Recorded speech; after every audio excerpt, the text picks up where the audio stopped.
everyday new Ben 10 games pop up on Roblox, but let's be honest, most of these games are pretty bad. Even though there are many terrible Ben 10 games, there are also some that are true works of art. Or almost that.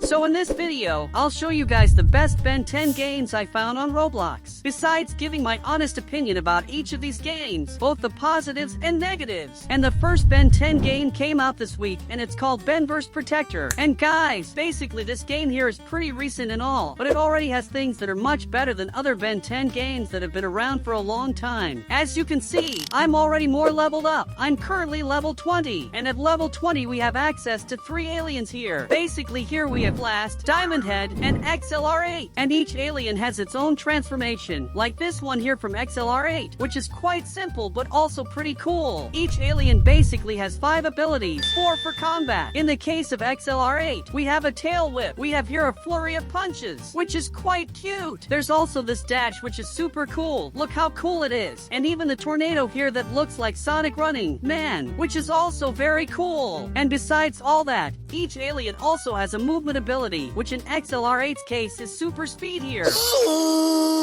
which we can increase up to 100 speed maximum, making him extremely fast. One cool thing about this game, which I haven't seen in any other Ben 10 game, is the family system. Coming here in this summon option, we can put it in the family option and we'll get a surname that gives us some special powers. So in my case, I'm here with a surname that is legendary, so I deal a bit more damage and my life is also increased. But if I had the Tennyson family, which is mythical, I would have an additional 50% battery and some other additional attributes. Now I'm going to show you guys other transformations. In this case, I also have Diamond Head, so I'm going to transform into him. And now you can see that basically each of them really has a specific transformation, and this one turned out really cool. Diamond Head, like XLR8 and any other alien in this game, will have 4 attack abilities and 1 movement ability. Diamond Head's movement ability allows us to slide on diamonds here, but it's a bit buggy since the game just launched. Diamond Head's Z ability allows us to throw these little crystals here. The X is a sword that is really cool. Look how awesome it is. And when we have this sword, we deal extra damage. Okay? So it's more of a melee thing. On the C button, we have this skill where we throw these diamond pieces, which is really cool to see. And Diamond Head's ultimate is basically this big thing that looks like a really cool iceberg. Another interesting thing in this game is that, as you can see, we have 2 types of levels. The account level, which is basically the level of our human here, which is level 20. And this influences how much life we have. And we also have the alien level, which increases how much damage the alien deals with skills and also with basic attacks. At the moment I'm playing the game, the maximum level of our account is level 20 and the alien level is level 100, so we can say that I've completed the game. Now another thing you may have noticed is that our Omnitrix isn't exactly green. That's because here where we summon, we can also summon skins, and there are these options here that we can choose from. And taking advantage of being here, I can summon a skin to see if we're lucky enough to get something cool. And we basically got the legendary one that I didn't have, the magical girl, which is basically Gwen's Omnitrix. This here was really lucky because I wasn't expecting anything to come. But it's okay. Now we can come here to our inventory and I can select the skins that I already have. In this case, I even got the epic one twice, but I'll put on Gwen's now for you guys to see. So you can see, depending on the skin, the Omnitrix changes completely or partially. In this case, since this skin is legendary, the Omnitrix turned blue with this pink thing. The skin I was using was a common skin, so the Omnitrix is normal with just this little orange thing. And besides that, when we transform, like transform into XLR8 for example, the colors of the alien will be the same as the colors of the Omnitrix we're using as a skin. XLR8 isn't one of the best designs because it has a kind of blue color, but I'll show you guys Diamond Head and Heat Blast soon. And well, now the only alien left is Heat Blast, so let's transform into him. And look how cool Heat Blast's transformation animation is. Man, it's just like in the cartoon. And because our Omnitrix skin is legendary, our Heat Blast is now purple and blue. Look how cool he is. Unfortunately, this doesn't change the color of the skills, which still have the color of the regular Heat Blast, but at least it looks nice here. And taking advantage of being with Heat Blast, I'll show you guys his abilities. One of the best ways to move around the game is precisely Heat Blast's movement ability, which allows us to fly here with this rock. And it's extremely fast because it picks up speed over time. See? His first combat skill skill is kind of simple here. It's just a fireball that you throw, but it's also quite nice. Well made. It explodes in front and all. The X ability is super OP,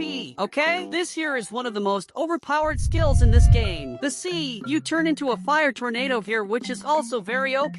All of Heat Blast's skills are pretty strong actually. And in the case of the last one, which is the ultimate, it's basically this big fireball here. The problem with it is that it's kind of buggy. That's because this ball only hits one mob at a time and occasionally two. And also it has a kind of weird collision. But of course, this is understandable since the game is still in beta. Well, now let's talk about the map. For a game that just launched, the map is very well made. You can see that the map is quite small, but at least it compensates by being well made. Like for example, this place, which is a crater, where there's a boss that attacks Ben for the first time. I think it's in episode 2, if I'm not mistaken. Right next to it, we also have the Omnitrix crater, which is also quite memorable and even has the capsule here in the middle. See? And also several other places that appear in Ben 10 episodes, like for example, this laboratory of Dr. Animal. And now that we've talked about most of the good things, now come the bad parts of this game. The first thing that bothered me the most about this game was the Omnitrix battery, because if you haven't bought this game pass here, which is double battery, you're going to lose the transformation all the time. There's no way to stay transformed without this thing. The other absurd problem is the names, because to get a good name, you have to come here to this roulette and spend these DNA coins here. And believe it or not, there are only 2 ways for us to get these DNA coins so far. The easiest way is to come here to the store and buy DNA coins, which you'll spend Robux on. And like, to be honest, you can actually get quite a bit with 269 Robux. You get 1,000 DNAs and you can get quite a few items and skins. Another way to get DNA coins is by coming to this guy here, who basically gives you a quest that gives you 2 DNA coins plus XP and gold. And this quest is to kill this big guy that's here in the middle. There's a video playing in the background of me killing him, and I even had a bit of a hard time even though I'm level 100 with my alien and level 20 with the account. And the third way is coming here to the menu and in AFK mode, but this mode isn't working yet because the game is in beta. Regarding skin summons, I have nothing to say because this is completely cosmetic and doesn't change anything in the strength of your aliens, so spend if you want, right? But when it comes to families, it's another story, since you spend a lot of these coins trying to get a legendary or a mythical one and usually nothing comes. Just so you have an idea, for me to get this legendary name, I had to spend 50 spins here to reach the legendary pit, and I still need 150 to reach the mythical one. And honestly, the only family worth it in this thing is the Tennyson family, which gives more watch battery. With this problem that I'm going to talk about now, it's more because the game is in beta, because as you can see here, we only have 3 aliens, and the only good one is Heat Blast. So the next 2 aliens will be Gray Matter at level 30, which is not unlocked yet, and the 4 Arms, which is at level 40, which honestly, I don't think it's going to be that good. But of course, the game is in beta, and we can't just rely on this information alone. So now I'm going to show you guys something that is really ridiculously bad. When we transform into the alien, you can see that basically down here we have their level. And my Heat Blast and my Diamond Head are level 100, but that's because I spent 5 days farming XP on them. Also because XLR8 honestly is pretty weak. But as you can see, to level up Mastery, we have to use the abilities. So if I press C here, I increased it a little in my XP. In order, the XP that the abilities are currently giving is 30, 40, 50, and 60 XP. A day ago, they gave 35, 45, 55, 65. Although it was a small change, it was enough to completely discourage me from leveling up Mastery of any other alien. As I told you guys, Heat Blast is the best alien so far and probably will be the best for a long time. So spending several hours here to level up a bit of XLR8's Mastery, which will only increase a little damage, honestly isn't worth it. Now, about account XP and also the golden money, honestly there's not much to say, because the account XP is limited to level 20 and the golden money still doesn't have any use. But let's remember that this game came out this week, it's in beta, and honestly it's one of the best Ben 10 games out there currently. So, with time it will improve a lot. The next Ben 10 game is called 𝐂𝐥𝐤𝐜, and most people say that this is the best Ben 10 Roblox game. Oh man, 𝐂𝐥𝐤𝐜! Another Ben 10 game that's in beta, and honestly, it had everything to be successful, but it messed everything up. And yeah, I know a lot of people are going to curse me out now because I know there are a lot of people who like this game. But honestly, this is not one of my favorites. To start with, there's no specific lobby in this city. You always spawn in random places in it. And honestly, that makes it very difficult for you to understand where you are, since you don't know the city properly as soon as you enter the game. And this map here is so confusing that I had to watch like 3 tutorial videos to understand where the Omnitrix was. And currently in the version I'm playing, to find the first Omnitrix you have to follow some path. In the main city you'll come between this blue building and this red building here. And in the middle of these two buildings, there will be exactly this little hill here with an opening. Entering it, you'll be teleported to where the Omnitrix ball is. Alright, so far it's easy. You come here to the capsule, grab your Omnitrix, and now what do you do?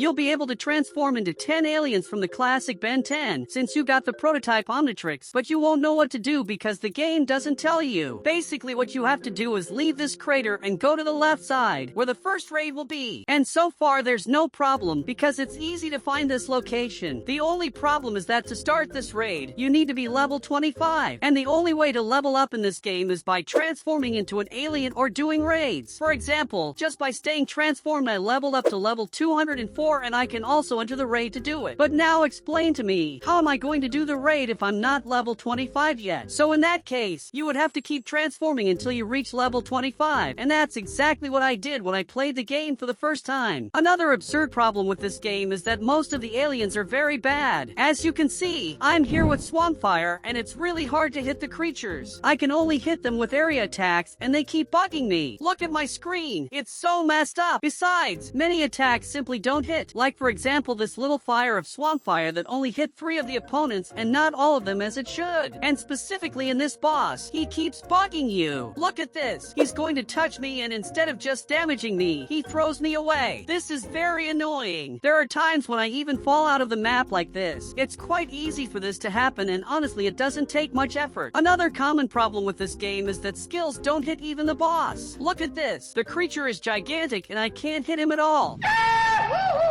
He hasn't lost any life until now. This doesn't only happen with Swampfire, it happens with several other aliens. For example, Jet Ray here, I'm shooting several lasers at him and simply none of the lasers hit. Look how bizarre this is. Man, the only thing I liked about this game is that it has many aliens and most of them are well made. Like for example, this Humongousaur that gets really huge. But he doesn't have any more skills beyond that, you know? He just punches and gets big. Oh, and by the way, as you can see, the punch also doesn't hit the drone, right? I'm hitting it here, but it doesn't lose any life at all. Man, this game is so buggy. And you must be wondering how I managed to level up from level 0 to level 219. Well, before getting the recalibrated Omnitrix, we have the prototype Omnitrix, which has Heat Blast, which honestly is the only good alien in this game, because most of the other aliens honestly don't do any damage, or they don't survive anything. It's really quite bad. Look, the attack literally goes through the enemy, but doesn't cause any damage. Man, this is quite common to happen as I've said before. But even though this game has all these problems, as I mentioned, several of the aliens are quite interesting and there are many options. Some of them come out quite ugly. Like for example, the Brainstorm, which is unplayable. Man, look at this creature, how hideous. But there are also very good aliens. Like for example 𝐤𝐤. He's just perfect. Man, he turned out really good in this model and honestly, it's one of the best alien models I've seen so far in Roblox. The only tip I give to those who are going to play this game is that you have the XP Game Pass because you'll need it. And also that you level up with the prototype Omnitrix until level 350. Because after level 350, you can have Heat Blast in your Omnitrix, so you'll also damage the raid mobs. Unlike any of those aliens in the recalibrated Omnitrix, which are quite buggy. But this Omnitrix is so pretty, so who cares, right? The next Ben 10 game is called Ben 10 Superhero Time and it's officially from Cartoon Network. And folks, before you judge me, let me explain to you why I think this is one of the best Ben 10 games. It's certainly not the best game, but it's well made. To start with, in this game there's no gacha. It's a game where you buy what you want and you get what you buy. So for those who watch my video about this game, you know very well that I bought 4 arms. And I didn't need to spin any roulette or get some random skin. I simply came here and bought in because I wanted to. Just like I could come here on this screen and buy Classic Heat Blast, Classic Diamond Head, or Classic Gray Matter, which is also a positive point because all these aliens here are replaced by other aliens that you can get with a level. So you really only buy the aliens you want, and not because you need them, but because you like them. Another thing I liked about this game is that its models are so well made that we even forget we're on Roblox. Look at this XLR8. Man, he's so perfect. It would be prettier if it were a classic XLR8, but it's okay. Another alien that looks super cool even being from the reboot is 4 Arms here. Look how cool he is. Man, he's really well made here. He's not buggy. He's not as ugly as those aliens from OmniX, you know? So like, the 3D models of the game and the map are even pretty cool. But as I said, this game here is super pretty. It's well made. The models are very beautiful, but it has a very big problem. And this problem exists in most games that are from official companies. Basically, it's the lack of things to do in this game. Because it may not seem like it, but even though we have several aliens already unlocked and aliens that we still need to unlock here by level, from the moment you reach level 23, the game is over. There's nothing to do. There's nothing else to level up. There's nothing else, you know? And the only aliens you really need to have to do the missions are Raph, who climbs up these mountains. You see, although using XLR8, you can also climb up here, so it's not even for that purpose. Gray matter, which you use to enter these ducts here and get a golden sumo card inside, but that's all these good for. Any flying alien to glide and grab those cards hanging in the air, you know? And honestly, it's pretty easy to get. And 4 Arms, which is used to break this rock and only has a golden sumo card inside, so he honestly only serves one purpose in the whole game. And folks, those were the best Ben 10 games I found on Roblox. And to be honest, even though I complained a lot about some of them, I had fun with all of them. Verst Protector, OmniX, and Ben 10 Hero Time are really good Roblox games that I'm sure you'll enjoy just as much as I did. And if you like Ben 10 and enjoyed this video, why don't you give it a like and subscribe? I always make videos like this one here, and that's why I'm sure you'll enjoy any of these videos you click on the screen. Thank you so much to everyone who watched the video till the end, and until the next video. Bye!